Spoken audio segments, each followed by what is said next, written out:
I'm Nicole Lappin, the only financial expert you don't need a dictionary to understand. It's time for some money rehab.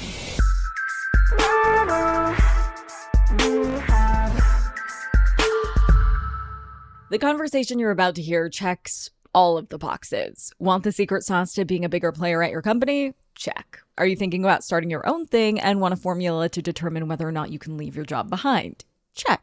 Are you raising kiddos and want help teaching them the value of $1? Check, check, check. The reason this conversation has everything is because it's a conversation with the incredible entrepreneur, Nicole Walters. The reason Nicole can cover so much ground is because she has lived a lot of lives. She has a new book called Nothing is Missing, which she calls a fresh start manual. Today, we talk about all of her fresh starts, which are jam-packed with useful advice for your career and beyond. Here's Nicole. Nicole Walters, welcome to Money Rehab. Oh my goodness, I'm so excited to be here. I am so excited to have you. I've had a lady crush on you from afar for many, many years. I am such a huge fan of yours. I love that both of us are like open books, and now you have a new book out, Nothing is Missing. And so I don't want to miss anything, pun intended, in this conversation. Let's start with the moment in your life when you wanted to get a fresh start in your career. Yes. So I think a lot of those of us who started in corporate or did the more traditional background, just like you, I mean, so much of being an anchor is corporate. I don't think people even understand how much paperwork y'all do. But all that said, when I realized that I was going to be capped, I was 28. I was in my division within my company as the youngest person there. And my boss literally looked me in the face and said, yeah, you're just going to be here for a while and making money for the company and yourself. And what's interesting is I needed money. I loved the work I was doing, but I didn't feel fulfilled. And it was the first time I was faced with that question. Is my work meaningful? And is this what I want to do for the next 20 years? So I quit my job live online in front of 10,000 people.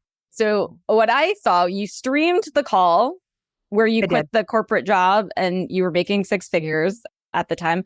Why did you do that? So, okay, it sounds crazy, right? But I always try to tell people, and you do this too, but I built a place for me to go, right? I had already started working my own side hustle, taking private consulting clients. So it wasn't as wild as it seemed. It was still a big, bold move.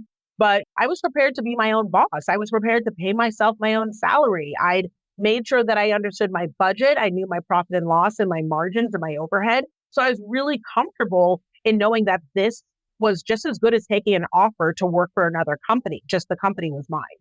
Talk dirty to me about those margins. Yes. I mean, that is the part that I'd love to dig into too. It's not the fun, sexy kind. Like the fun, sexy thing was, it's so interesting watching you do it live, no filter whatsoever. But what about the preparing for that moment, like the squirreling away savings? What did that look like? Yeah, so I love this because a lot of people want to hear about how did you get the confidence? How did you do something so bold? And the truth is, trust me, if you do the work that I did on the back end, you'll have it too. So one of the exercises I always tell people is I set up 3 columns. Worst case scenario, likely scenario, and best case scenario. And then I went to find the numbers that would fall into those columns. What do I need to do to replace my salary? How little do I need to make in order for me to sustain my life while still saving in case there's a rainy day? And what is the best case scenario after testing my new product if I have blockbuster projections? So once I ran all those numbers, I realized that I could survive on half my salary, which literally was I could get a job at Target and still be okay. It would be uncomfortable. There wouldn't be as many dinners out. There wouldn't be a vacation, but I could give myself a shot at building my own thing and having some good breathing room. And once I realized that I wasn't as far away from goal as possible and I was doing pretty well, I started actually working. So I started building my dream before I quit. And I saved at that point $11,000 in 1 week. So I knew that I had proof of concept. I knew that my product was viable. And I also knew that I had some working capital to fund my business for a while before I actually brought in any revenue. But fortunately, revenue was coming in. So it all worked out. Nicole, this is so, so important. And I want to double click on it a little bit more because you'll hear all these entrepreneurial experts being like, go out, YOLO, FOMO, Just whatever. do No, it. burn your corporate bra. Like, if not now, Right. when? Right? You don't want to Right. be on your deathbed regretting it. It's like, goddamn, like, there is no shame to feeding yourself and your family and like budgeting. And unless you have a trust fund, and I certainly did not. So like, I don't hate on people that do, Right. but you have to prepare yourself. And it's so important to start doing that when you still are gainfully employed. Yes. I think that people really don't understand that part of why these companies fail in the first 5 years is because they aren't doing the thing they should be doing from day one, which is looking at your money. You need to fall in love with your numbers because these decisions aren't that hard. They aren't as emotionally tied as you think. If you are trying to figure out, well, when is the right time to quit? Well, I'll just ask them, when can you afford it? What do your numbers look like? Because your data will drive your decisions. And that's what I did. I just said, look, I still have this beautiful safety net of corporate, right? Even though I want out. Let me start putting things aside, paying off what I paid. So first of all, I paid off all my debt, my credit card debt. So I knew I was going into it without that pressure. And then I was like, all right, now it's just about how big can this thing go? I can give myself 6 months to a year before I would need to go back to corporate. And if I can't do it in 6 months to a year, then honestly, I should go back to corporate, because it's not working. And also, this whole thing that I think a lot of entrepreneurs do where there's pride in not paying yourself. I hear this all the time. I didn't take a check for 10 years. I didn't pay myself for 3 months. That's terrible. You are the worst boss to yourself of all time. Why would you leave your horrible nightmare boss and not cut yourself a check? Even if that check is for $1, shouldn't you honor the way you're showing up in your business? And so I was really proud to say that from day one of starting my business, I paid myself the same thing I made in corporate. And, obviously now I pay myself significantly more, but since day one, I paid myself. I've been the best boss I've ever had. And why is that so important? Like, let's reiterate that to entrepreneurs, to pay yourself first. Because one, if you have going concern in your business and you know that you want to be able to bring in new people and honor them with hopefully a 401k one day and benefits and grow, shouldn't you start doing that to yourself? Because as a leader in your company, everything is going to be dictated by how you behave.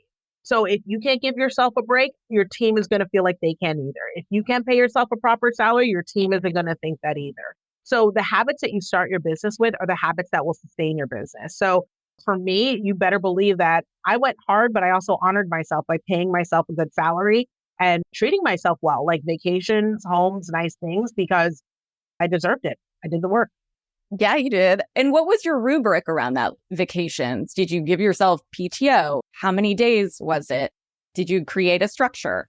So one of the first things I did in my business on the front end was a kind of bonus driven structure. So if we hit certain monetary goals, I was allowed to bonus myself out. So I wasn't just sitting here saying, oh yeah, my business is my bank, like, oh my gosh, I had a great launch. Let me go buy that awesome bag as a reward. I said, no, I have to build up my working capital in my business to this amount. Why? Because what that means is I'll be able to hire teams. So my goal being, if I can take off every Friday, I can take off every Friday. I really had perspective around the long-term goals versus the short-term win. A lot of people live in that short money instead of the long money. And for me, I was like, no, I'm not pressed to be able to take a photo of my laptop on my knees in Bali tomorrow to show that I had a big launch. I would much rather show people that I'm at Target crying in joy while eating copious amounts of cheese in my passenger seat and watching old episodes of Friends in celebration. And then they can still see me here 7 years later in a villa in Bali that I was able to bring my whole family to, perspective. Yes. I don't know if you show these in your courses, but I'd love to see those spreadsheets that you came up with and those different scenarios. Yeah, for sure. Because they're also modifiable. I love a function and a formula, So being able to say like, okay, here's where we were, and then here's what we changed. And it makes you feel better.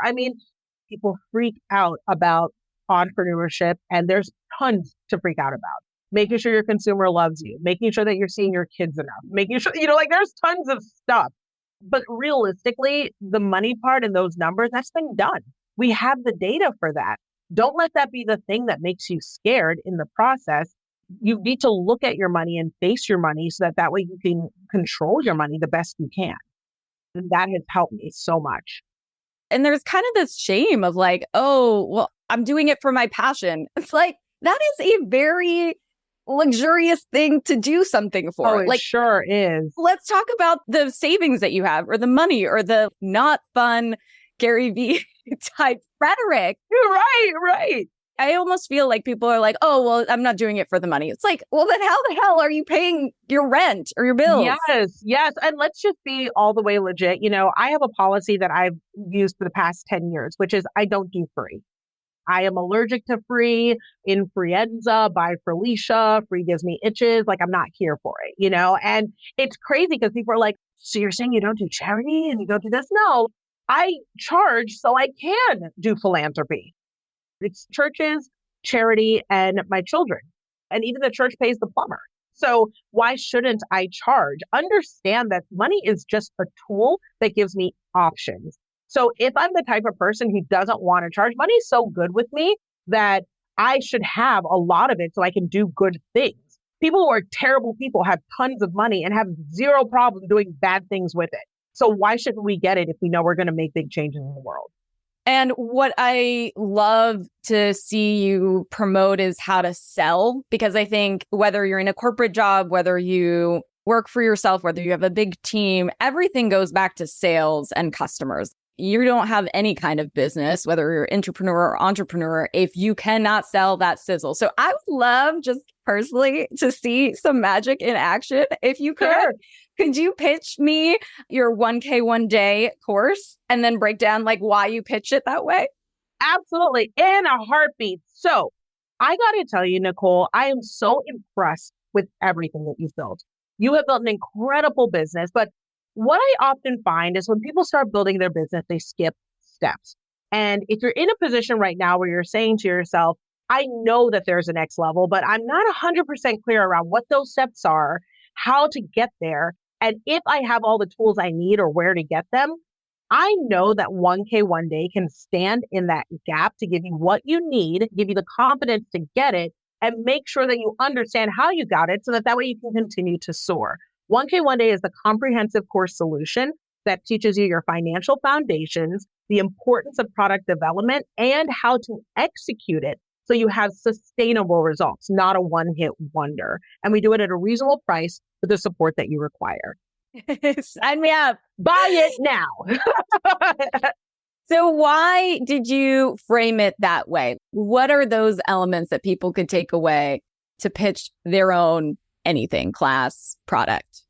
The first thing is you really do need to know your own product. That's like the no-brainer. I got to tell you, whenever I work with my clients as a consultant, one of the things that I keep running into is that they, without a doubt, have built something that they thought they were supposed to build. They don't even love their own product. It's, well, someone told me that this was the next hot thing, or this is what I felt was like kind of a good idea. If you don't love it, I can tell every minute when you're selling. If you don't really believe it can work or change lives, your sales already not going to work. So get immersed in your product, love it, have a story behind it because that's what's going to sell it. The next part is a lot of people talk about money too much, which sounds so weird to say here, but the truth is you want to talk about the value proposition. You want to make sure people understand what value, change, and transformation the product is going to bring into their life. Because at the end of the day, people are willing to spend to get the thing that they think is going to improve their life. I mean, they will figure out the money. As a mom, I faced cancer with my daughters. I faced all sorts of crazy experiences where money really gave us more options. And I would have cut off my left arm to get them whatever they need. And people feel the same way about changes in their life. So you better believe that that's a huge part of any good sale is making sure that you understand the value proposition and then obviously ask for the sale. At the end, if you don't tell them, here's where you go, here's where you buy it, and here's where to start, then what was the point of all the things I said before? Yeah, the call to action. Yep. And people value the stuff that they pay They for, do. more They than do. the stuff they get for free. I call it a commitment fee, right? I commit that I will show up and this will commit that you'll do the same. That's all it is. Hold onto your wallets. Money Rehab will be right back.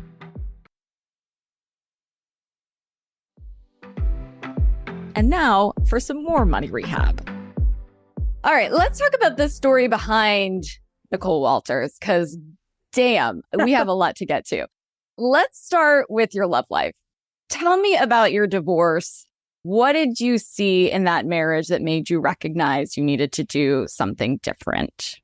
So I came into my marriage having a background of being a poor child of immigrant, and I talk about that for the first time in my book. A lot of people don't know that I grew up with every single ounce of scarcity mindset because I actually had scarcity. And I knew that there was something more and I was willing to work for it. And that was so much of my life, looking for what was missing. And even in my marriage, happiness always felt like it was some mystery destination where if I worked a little harder or if I changed this thing, whether it was lose a couple pounds or move to a different home or lived in a different neighborhood or something, that we might finally be positioned for the greatest of joy. And I got married really young. I was 22. And as I grew in that marriage, I learned that no, money isn't it. When it finally came time for me to transition out after 12 years, I was like, oh, I have everything. We are taking private jets and vacationing in villas, and I am absolutely miserable. I'm unhappy. My partner's unhappy. My kids aren't seeing me being loved well. I have girls. They need to understand that money isn't everything, that we value our health and love. And so I did. And I was grateful that I'd made the choices in my business and my life prior to that, that gave me the flexibility to make those moves the way that they need to be made. So this is now your fresh start to love. You have said you're in the most loving, supportive relationship now. So what was that like dating after divorce? So it's crazy because I dated in LA, which is a whole category in and of itself. I'm in it now. Oh, you're in it now. Bless it. Nicole, bless your spirit. I hope you find the right person because it is like there's in the dating pool. It's insane out there. So I am very grateful though, because I met an incredible guy. He's a producer and I never understood what people meant when they would talk about being in the type of partnership where you felt like it actually enhanced you and that you weren't operating as an island. I think I always thought before that in life, it's kind of two people working side by side with their independent gifts towards goals. I didn't realize that there's a unifying thing that can happen when you have someone who's willing to not just support you, but also call you out, who can bring a fresh perspective, who can lend their gifts to what you're doing. And I just achieved so much more. And I feel so safe in my relationship to be flawed, to know that I could have $0 and he would love me. I could have billions of dollars and he would love me. And I'm just not validated by my work and how I show up the way that I was before. I feel like everything I do now really is for a purpose of changing lives. It's not just about hitting marks and hitting goals. And he's also super hot, which is like, that's a real blessing. I really, I'm so grateful. All the things are good. I really love this for you, Nicole. I love this for me too, girl. What's cool, though, about having a fresh start is that it's so powerful to bring all the lessons that you have in your lived experience to this whole other chapter. So what are some of the lessons that you learned from your marriage that have influenced the way you approach your fiance, I think now? Yes, fiance. Yes, I'm on fiance. Yes. I think that one of the things is that I shouldn't be afraid of fresh starts, right? I think that a lot of times starting over and, quote unquote, failure has such a negative connotation. But my goodness, if you are still standing to start over, what a blessing. And above all else, you get to bring everything you learned before. So I'm doing this relationship, this marriage, number 2, so differently. I've grown. I am more patient. I am less anxious. I'm a better partner, and I don't even know if my husband would even recognize me today, because I've come a long way and I'm really grateful for that. I attributed that to therapy, to prayer, to solid friendships, to taking the time to really do my own self-exploration to make sure I found someone that supported where I'd like to see myself. So yeah, I learned a lot and I'm applying everything I've learned. And of course, he will love you no matter what. It sounds like $1, $1 billion, or anywhere in between. But how do you feel about prenups? Oh my God, girl, prenup it down. You know what's crazy? And you want to hear something that's really funny? So I have always felt I needed a prenup, even when I was broke. And that really says something about our vision of self. And if anyone hears that and that like resonates with them as women, where you're like, oh, I may not have made all my money yet, or I feel like I'm just like full of ideas and I'm starting something, get your prenup anyway, girl, because you know what you're capable of and you know what your future looks like. You may not have all the funds yet. Get that prenup anyway, because you still deserve to protect that. You wouldn't buy a business without a contract. You wouldn't hire an employee without a contract. You wouldn't have a nanny watch your babies without a contract. It's just a contract to make sure things are easy paperwork on the back end. Save yourself legal fees, save yourself time and headache. Be a better, more attentive mother during the divorce process because everything is already figured out. Custody wise, get that prenup. It's the right thing to do. Marriage should have a contract also. Yeah, because yes, you're never going to get divorced. You're in love, la, la, la, la, la. But also, you don't want the state to decide. And that's Literally. a big reason. Like, it's a big reason. Like, I mean, you don't want your house to catch on fire, but you still get insurance. You don't think that you're going to get sick tomorrow, but you still get insurance. It makes sense. So do it. Yeah. Listen, I have not been married, but I have my prenup ready to go. All day. I'm like, he's going to sign it. The good part also is you get that prenup done while you are friends, while you are still at your peak hotness, because marriage can be a very long time. Okay. While he is looking at you saying, I want all of that, let him sign and agree. Okay, ladies. This idea, I think, is really important to reframe, especially for women, because I hear it like, oh, he's making me sign a prenup. No, I'm protecting my own things. These conversations of I have to sign this prenup because I'll only get whatever X from him. No, no, no, no, no, no, no. We have to take control. Yes, 100%. I think if you're on the other side of prenup signing, where maybe you're not the breadwinner, girl, get your own lawyer and recognize that if you can't get through the prenup process, I don't know what you think marriage is, but it is nothing but a million of those conversations coming from someone who, when you have the first kid, like, what diet are we going to have? What school are they going to go to? How are we going to raise them in terms of values and parenting? You are going to have those conversations all the time. If you can't talk about a contract, about something as clear cut as dollar amounts, it's going to come up later. A prenup will save you a lot of headache down the road. It always does. And so much goes back to money trail, as you know, especially in marriage.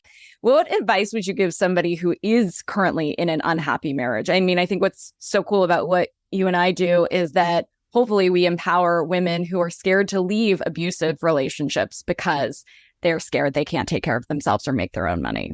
Mm-hmm. So the first thing I would say is it's kind of an old school thing, but they call it a Lord have mercy fund, right? A Lord have mercy fund is a woman should have her own money. It should be your own money that you are allowed to have. It doesn't mean that you can't have a mutual shared account. It doesn't mean that you can't contribute to the household, but there is absolutely nothing wrong with you having things in your own name. And it doesn't even have to be millions and millions and millions of dollars. It's nice if it is, but just enough that when you're in a situation where you need flexibility and you don't want to have to answer to anyone, whether it's about you or your children, you want to have that. So if you're currently in something difficult or challenging or frightening or scary, one, seek support, right? Therapy, resources, most important thing. But two, while you're in it, you can start planning an exit. So save money. Start that side hustle and train yourself on skills, take that extra class, do whatever you can do right now to empower yourself to have more choices later. Because as much as I talk about money, like, oh, you can do this and I bought these things and all that money is as a tool so that you can get out into the world and do big things without bureaucracy, paperwork, or permission. Yes. I call it the oh shit fund or like break in case of emergency. That's exactly right. Same thing. Yep. And do you think a secret account is kosher?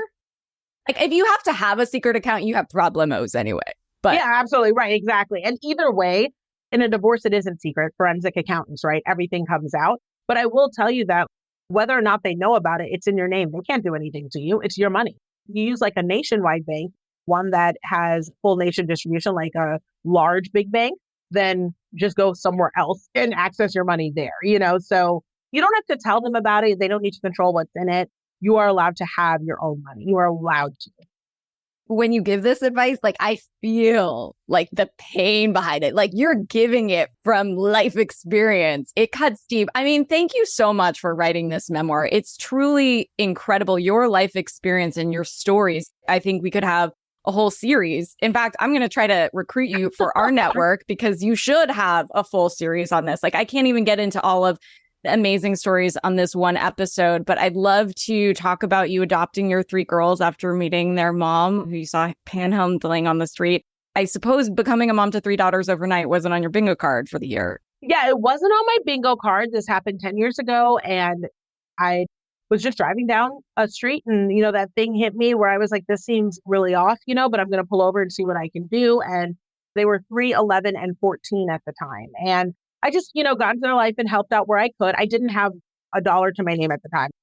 And I was 28. And so after about 30 days or so, she told me she was going to be incarcerated for substance abuse issues. And so I said, okay, well, what's going to happen to the girls? And they said, well, they will end up either split up by the state or we'll figure something out. And I said, okay, well, I'll take them. I'll help. So I had the girls. And after, she came back, it was just very clear that we needed to figure something out so they could stay stable. And, and again, this ties back to money. When you have kids, it incentivizes you. It was part of what initiated I need to quit my job because I need more hours. I've got 2 kids in the next 5 years going to college and I have 0 fund for them. What am I going to do? I've got a kid going into kindergarten who needs to be in top schools. We lived in a crummy neighborhood at the time. And I was like, I have to move into a better school district. All of a sudden, within a year, I had all the pressures that parents typically have a solid 10, 15 years to figure out. I needed to solve them all today. And so it was challenging, but what was crazy was the answer was bet on yourself. I can't get 4 jobs. I can bet on myself though. And that's what I did. And throughout my life, it's worked. You are a good woman. You're very kind. I did not know what I was doing. And I talk about that in the book as well. What it is kind of like entrepreneurship. I think parenting is like that too. There's a reason why you jump into something blind because you learn how much you're capable of figuring out along the way. And if you just try to do the next right thing, it really does work out. So Nicole, like we talk about knowing your numbers and doing the right thing with your money and being responsible and all those things. But there are times where in your business, you have to do what's right, even if it doesn't monetarily make sense. And I think that a lot of people forget that that is part of being a good business owner and evolving. And it's why we try to make the right decisions as often as we can, so that when it's time to just make those calls, you can. I've had times where it was like, I've had an employee who's been going through it. And the right thing to do was to issue their bonus now and not wait till the end of the year because it would transform the trajectory of their life. And I knew that that didn't make sense in terms of that quarter's numbers, right? But it made sense overall. And because I understood my total business, I knew I could do that safely and it was the right thing to do. So I'd like to think I'm good, but part of it is that I really have worked hard to make sure that I know what I know so I can do what's right. Well, it's an art and a science, right? Like when you're thinking about cutting somebody a business check where it doesn't make business sense, there's humanity to it as well as mathematics, right? Like both coexist. And you grew up in a household, you mentioned that money was a huge struggle like mine, also, first generation American. It sounds like, your daughters in their early life struggled, but now their household is run by a self-made millionaire. How do you think about approaching money with your daughters? Well, what's really interesting, and I hope this resonates with anyone who happens to be a mom, your kids are different. So I've got 3, and they're not my bio babes. I don't know if it's different when you raise them all at the same time, but their approach to money, despite having me as a mom, a lot of that is fully formed, I think, very early on. And I think it really resonates. I'm sure there's studies about that, but my 24-year-old relationship with money is that I don't know if I'll ever have it. Scarcity runs my life. I have tons of fear. And I got her at 14. She understands the struggle she lived in very early on. She's more of a hustler. My 21-year-old is a scraper. She's like, I don't want to spend anything. I will live bare bones, to the point where I regularly have to teach her value, where your time is worth something. It actually does not make sense to try to build your own bed because it'll cost you more in the long run versus spending the money for it.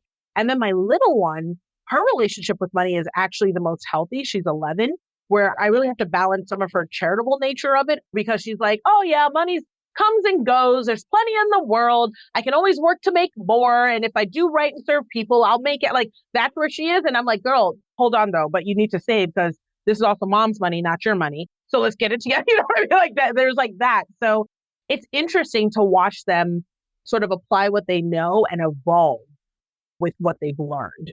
But people like you create resources that I get to put into the hands of my daughters. You get to be examples that change their life. And so I'm thankful to you for that. And I'm thankful to you, and they're thankful to you. Are they excited about touching this book? My little one is at about 3/4 of the way through, and it has been, I mean, you've written an incredible book that's literally changed lives. People come up to you and they say, like, I did this thing from your book and it changed everything. So you understand what books can do. And I feel myself getting a little emotional about it, but having my daughter have conversation with me about the book, because she's like, Mom, I didn't know your life was so hard growing up. It's a lot like ours was, because she doesn't remember that. She was 3 when I got her. And I was like, yeah. And she was like, I didn't know that we both could have hard lives and still end up really good. And I was like, oh yes, and it's just you know what I mean? It's just the conversations are like, wow. And I'm just grateful, because if this can happen for an 11-year-old, my God, what could happen when it reaches the rest of the world? So it's just such a privilege. To end our episodes, I ask all of our guests for a piece of money advice listeners can take straight to the bank. It could be anything: investing, saving, retirement, negotiating. What would yours be? So this is one that applies in all those categories. Grant yourself some grace. I think we're all way too hard on ourselves. We set these expectations for wild, incredible results and weird returns financially. And I just want to let you know that as long as you're still breathing, you have another day to try again. And shame is not going to serve you as you start over fresh. So grant yourself a little grace as you go. Have you given yourself grace during this crazy time? I try every single day. Money Rehab is a production of Money News Network. I'm your host, Nicole Lappin. Money Rehab's executive producer is Morgan Lavoie. Our researcher is Emily Holmes. Do you need some money rehab? And let's be honest, we all do. So email us your money questions, moneyrehab@moneynewsnetwork.com, to potentially have your questions answered on the show, or even have a one-on-one intervention with me. And follow us on Instagram @MoneyNews and TikTok @MoneyNewsNetwork for exclusive video content. And lastly, thank you. No, seriously, thank you. Thank you for listening and for investing in yourself, which is the most important investment you can make.